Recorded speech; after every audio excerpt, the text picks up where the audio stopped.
Olá, amiguinho! Hoje vamos viajar no tempo para um lugar muito especial chamado Mimoso do Sul. Imagine essa terra muito antes das cidades e das ruas que conhecemos. Era uma grande floresta, cheia de rios, animais e árvores gigantescas. Este lugar não estava vazio de jeito nenhum.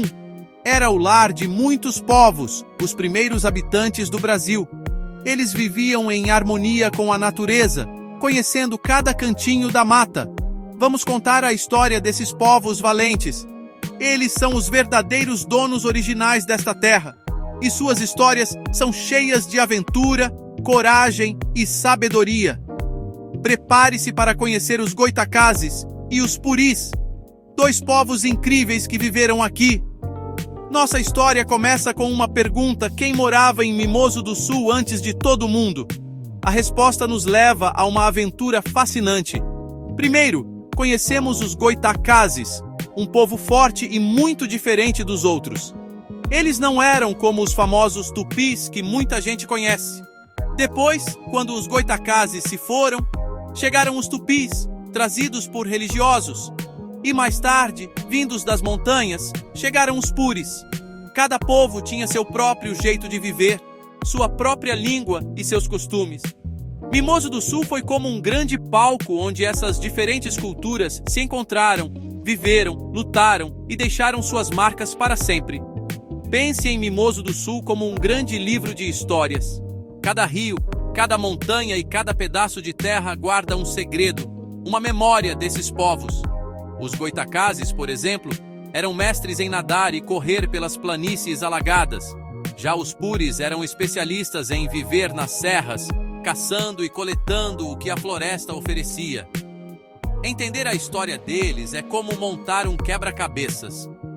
Juntando as peças, descobrimos como era a vida antigamente e como a chegada de pessoas de muito longe, os europeus, mudou tudo para sempre.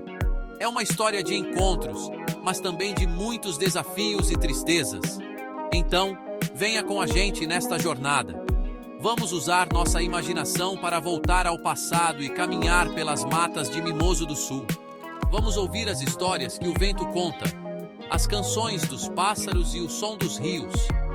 Através dos olhos de uma criança curiosa como você, vamos descobrir quem eram esses povos, como eles viam o mundo e como lutaram para proteger seu lar e sua cultura.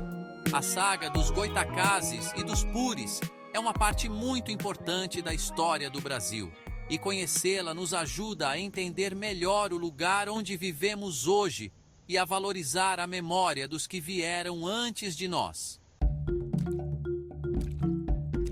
Agora, vamos conhecer o primeiro povo da nossa história, os Goitacazes. O nome deles já diz muito. Goitacá queria dizer grande corredor ou excelente nadador. E eles eram mesmo. Imagine pessoas que corriam tão rápido quanto os animais da mata e nadavam nos rios e lagoas com a mesma facilidade de um peixe. Eles pertenciam a um grande grupo de povos chamado Macro-G. A língua que falavam era muito diferente do tupi, que era a língua mais comum entre os índios do litoral. Por isso, os tupis os chamavam de tapuias, que era uma forma de dizer que eram estrangeiros ou inimigos. Eles eram os senhores das planícies e dos rios. Os Goitacazes não construíam casas de palha fixas para morar, como em uma aldeia. Eles eram nômades, o que significa que estavam sempre se movendo.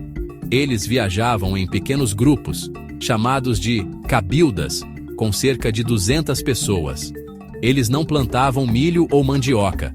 Em vez disso, viviam da caça, da pesca e da coleta de frutas e raízes que a natureza oferecia. Eles conheciam a floresta como a palma da mão e sabiam exatamente onde encontrar comida. Homens e mulheres eram guerreiros muito corajosos. Se precisassem lutar para defender seu território, todos pegavam em seus arcos e flechas para proteger sua família e seu modo de vida. A vida dos Goitacazes estava totalmente ligada à água. Eles viviam perto do baixo rio Itabapoana, uma região cheia de brejos, rios e lagoas. Ser um bom nadador não era apenas uma diversão, era uma necessidade para sobreviver. Eles usavam essa habilidade para pescar, para fugir de perigos e para se locomover.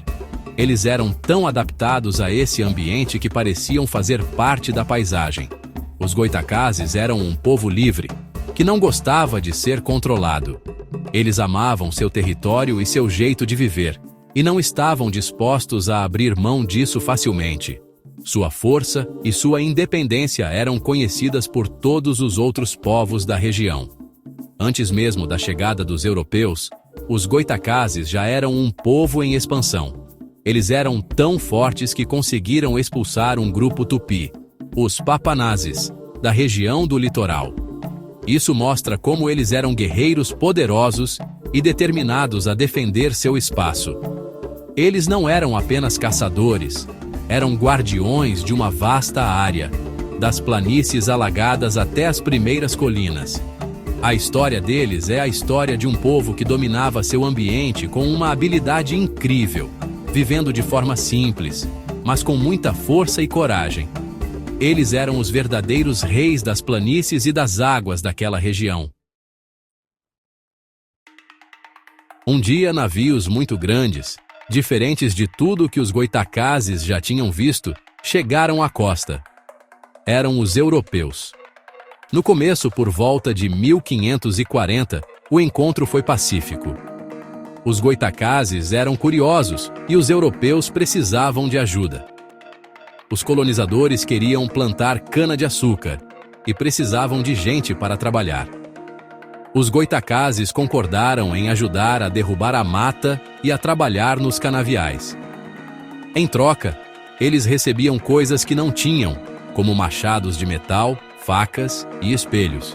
Para eles, essas ferramentas eram muito úteis e valiosas. Parecia que todos poderiam viver em paz e se ajudar. Mas essa paz não durou muito tempo. Os colonizadores começaram a querer mais e mais terras. Eles não respeitavam o jeito de viver dos Goitacazes.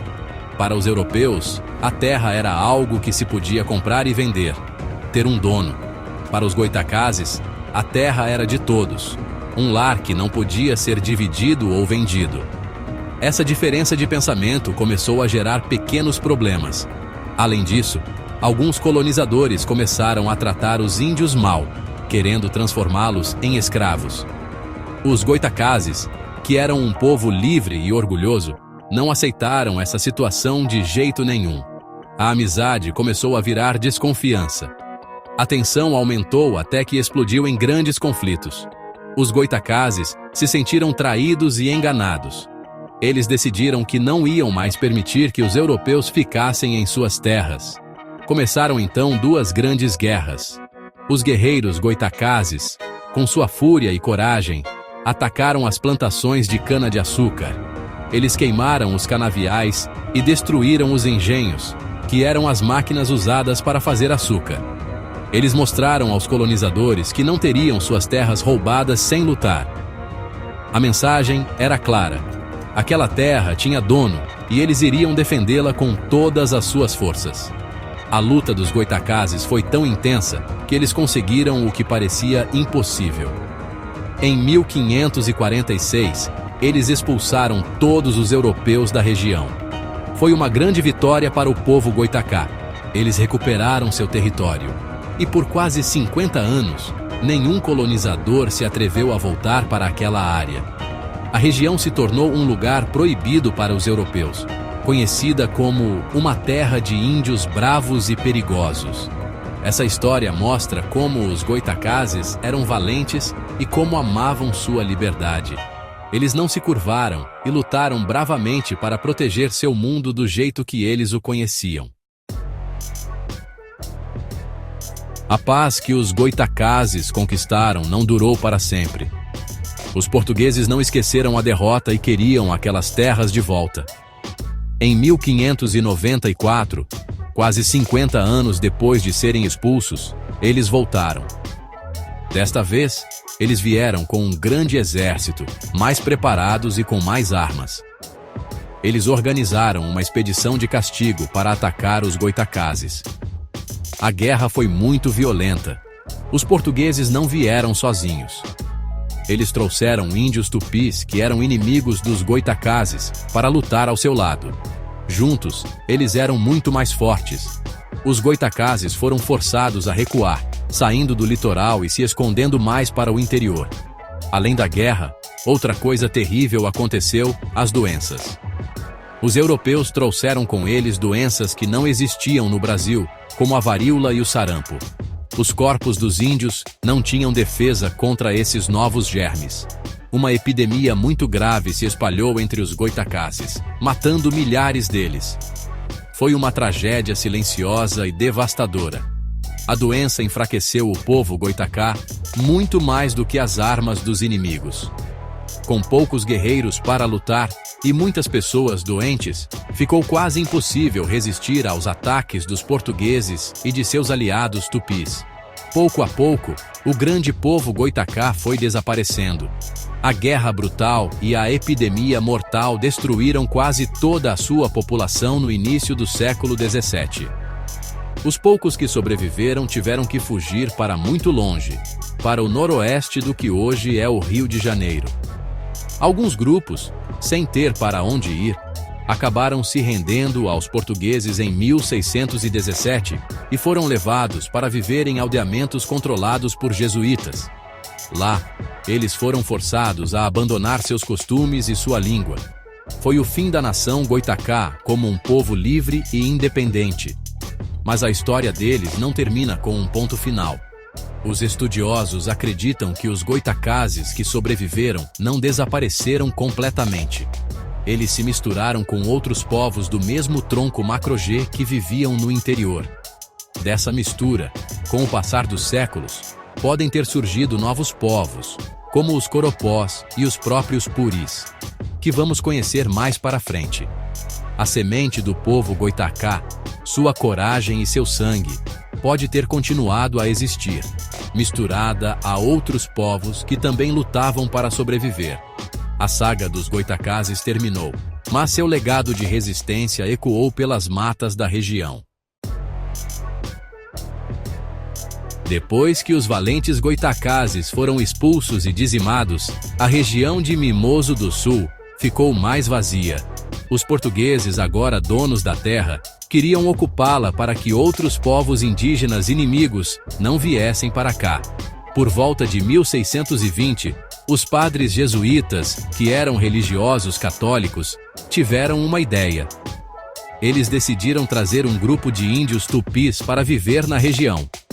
Esses tupis não eram como os que viviam isolados na floresta. Eles já tinham tido muito contato com os portugueses, moravam em aldeamentos jesuítas em Anchieta e já conheciam um pouco da cultura e da religião dos europeus. Eram chamados de índios semi-aculturados. Os jesuítas fundaram um grande estabelecimento na região, a Fazenda Muribeca, e perto dela, uma capela chamada Nossa Senhora das Neves. Foi para perto desse lugar que eles trouxeram os tupis. Era um grupo pequeno, com cerca de 50 pessoas, entre homens, mulheres e crianças. Eles formaram uma pequena aldeia, que recebeu o nome de São Pedro Apóstolo. A aldeia ficava em um lugar muito bonito, perto de uma cachoeira chamada Cachoeira das Garças. Para os tupis, era um novo começo, uma chance de viver em paz em uma terra nova, longe dos conflitos que aconteciam em outras partes do litoral. A vida na aldeia de São Pedro Apóstolo era bem diferente da vida dos antigos goitacazes. Os tupis não eram nômades, eles eram agricultores. Construíram suas casas, as ocas para ficar.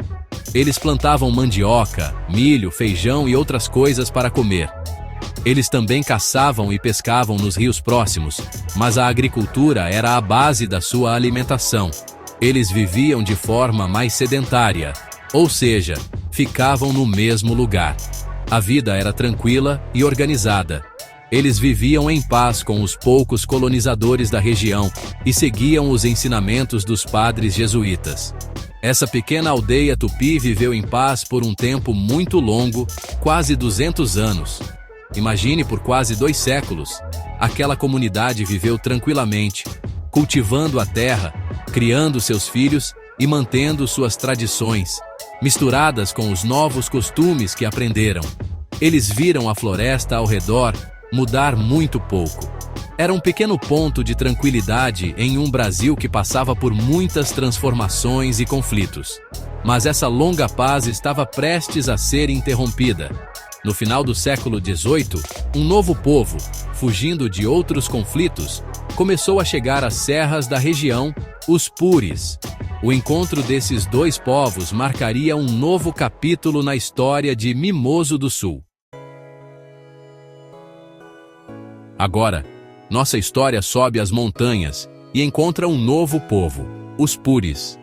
Quem eram eles? Originalmente, os Puris viviam perto do mar, no litoral do Espírito Santo e do Rio de Janeiro.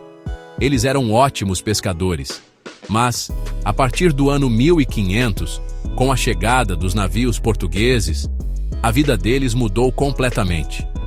Os colonizadores queriam as terras do litoral e também queriam escravizar os índios para trabalhar. Para escapar da escravidão e da violência, os Puris tiveram que fazer uma escolha difícil: abandonar o mar que tanto amavam e fugir para o interior, buscando refúgio nas regiões de serras e montanhas. A fuga não foi fácil. Eles ficaram encurralados. De um lado, no litoral, estavam os colonizadores europeus. Do outro lado, nas matas, estavam seus inimigos tradicionais, os temidos botocudos, um povo muito guerreiro. Os Puris precisavam encontrar um lugar seguro. Eles encontraram esse refúgio nas serras altas e de difícil acesso, como a Serra dos Arrepiados, que hoje conhecemos como Serra do Brigadeiro. Lá, nas montanhas, eles se adaptaram a um novo jeito de viver. Deixaram de ser principalmente pescadores para se tornarem grandes caçadores e coletores da montanha, aprendendo todos os segredos da mata serrana. Assim como os goitacazes, os Puris também eram nômades e não praticavam a agricultura.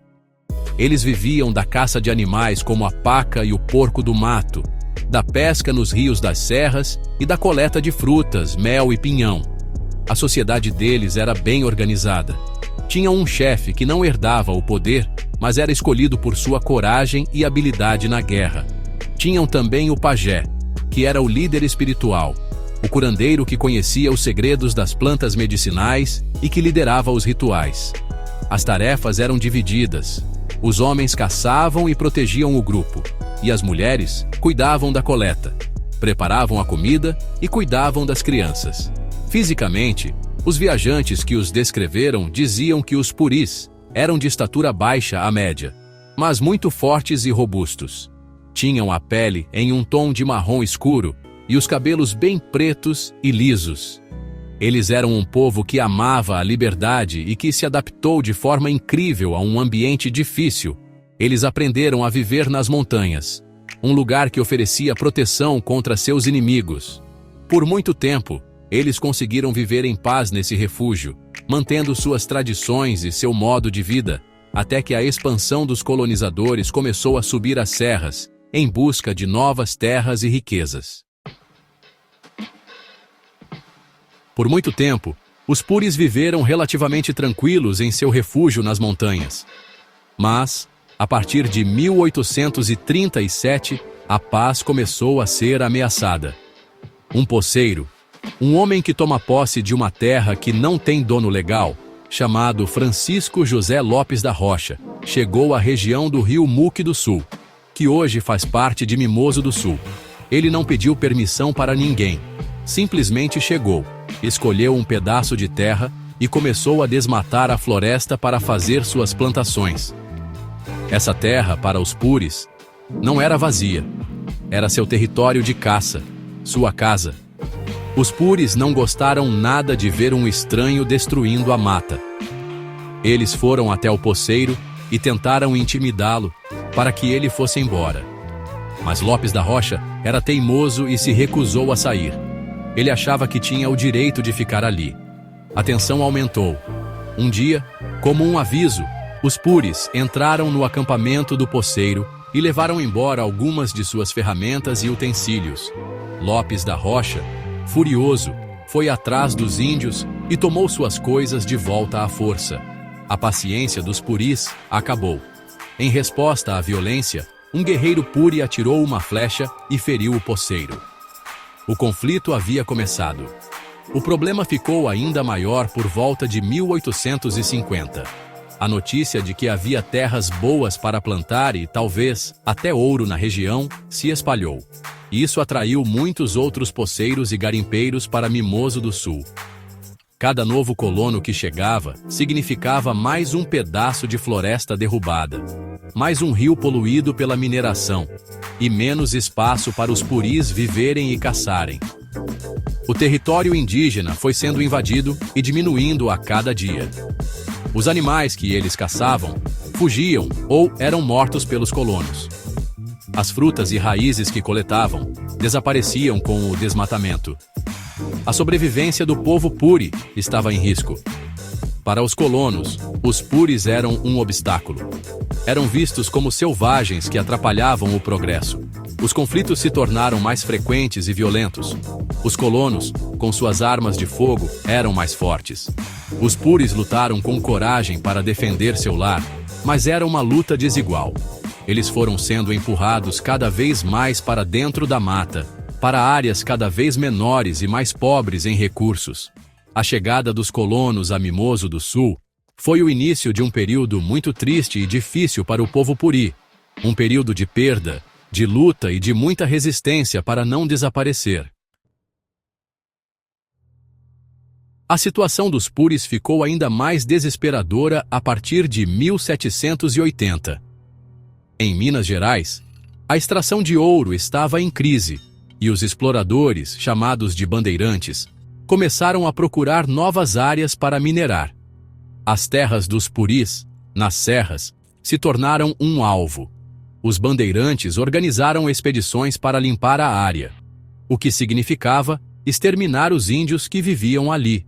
Foi um período de muita violência. Os puris foram caçados como animais, suas aldeias foram atacadas e muitos foram mortos em massacres cruéis. Outros foram capturados e forçados a trabalhar como escravos. Além da violência direta, os colonizadores usaram uma arma ainda mais terrível: a guerra bacteriológica. Eles deixavam de propósito roupas e cobertores que tinham sido usados por pessoas com varíola perto das aldeias. Como os puris nunca tinham tido contato com essa doença, eles não tinham nenhuma defesa. A varíola se espalhou rapidamente e matou milhares de índios. Foi uma forma covarde e brutal de eliminar um povo para roubar suas terras. Diante de tanta violência, doenças e da perda de seu território, o povo puri foi quase completamente exterminado. No século XVIII, muitos já os consideravam um povo extinto. Mas os puris não se renderam sem lutar. Eles resistiram da forma que podiam. Usaram seu conhecimento da mata para se esconder, para fazer emboscadas e para atacar os invasores. Eles lutaram com uma bravura imensa para defender suas famílias e seu modo de vida. Mesmo em menor número e com armas mais simples, eles mostraram que não entregariam seu lar facilmente. Essa resistência, mesmo que não tenha conseguido impedir a perda das terras, foi fundamental para que o povo puri não fosse completamente apagado da história. Eles lutaram até o fim pela sua sobrevivência. Apesar de toda a perseguição e das tentativas de extermínio, alguns poucos grupos de puris conseguiram sobreviver. Eles se esconderam nos lugares mais isolados das serras, mantendo-se longe dos colonos. Esses poucos sobreviventes carregaram consigo a memória, a língua e os costumes de seu povo. Eles passaram essas tradições de geração em geração, em segredo, para que a chama da cultura puri não se apagasse. A história de luta e resistência dos puris é um exemplo incrível de força e de amor por sua identidade. Eles foram massacrados, mas não foram totalmente vencidos. Muitos pensaram que os puris tinham desaparecido para sempre, mas a história nos mostrou que eles eram mais fortes do que se imaginava. Hoje, em pleno século XXI, existem pessoas que são descendentes diretos daqueles bravos guerreiros da serra. Eles estão se organizando, lutando pelo reconhecimento de sua identidade e trabalhando duro para resgatar e manter viva a cultura de seus antepassados. Eles são a prova de que a resistência valeu a pena. A língua puri, que quase se perdeu, está sendo estudada e ensinada novamente. As histórias antigas estão sendo contadas para as crianças, para que elas saibam de onde vieram. Uma das mais belas heranças culturais que sobreviveram é uma dança. Ela é conhecida como Dança de Caboclo ou Dança dos Arrepiados, em homenagem à serra onde os puris encontraram refúgio.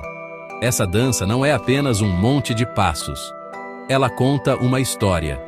Através dos movimentos, das músicas e das roupas, os descendentes dos puris relembram a vida na mata, as caçadas, os rituais e a coragem de seus antepassados. É uma forma de se conectar com o passado e de mostrar ao mundo que a cultura puri ainda existe e é muito rica e bonita. A história dos Goitacazes e dos puris em Mimoso do Sul nos ensina uma lição muito importante. Ela nos mostra que a história de um lugar é feita por muitos povos diferentes. A chegada dos colonizadores trouxe muita dor e destruição para os povos indígenas, que perderam suas terras, suas vidas e quase perderam sua cultura. Mas também nos mostra a incrível capacidade de resistência e sobrevivência desses povos. Eles não são apenas uma página triste do passado, eles são parte do presente e do futuro. Lembrar e contar a saga dos Goitacazes e dos puris é fundamental. É uma forma de honrar a memória daqueles que lutaram e morreram para defender seu lar. É também uma forma de valorizar os descendentes que hoje continuam essa luta, não mais com arcos e flechas, mas com a força da sua cultura e da sua identidade. A história indígena de Mimoso do Sul é um tesouro que precisa ser conhecido, respeitado e preservado por todos nós. Afinal, conhecer nosso passado é a melhor forma de construir um futuro mais justo para todos.